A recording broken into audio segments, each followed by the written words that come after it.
Do you want a delicious brownie? So, let's get started. We will need 80 grams of milk chocolate. Okay, we need 150 grams of butter. Cut the butter into cubes. Okay, we have cubes.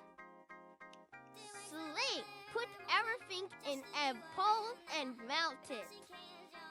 I use this method. Okay, add 140 grams of sugar, maybe more, and 2 eggs.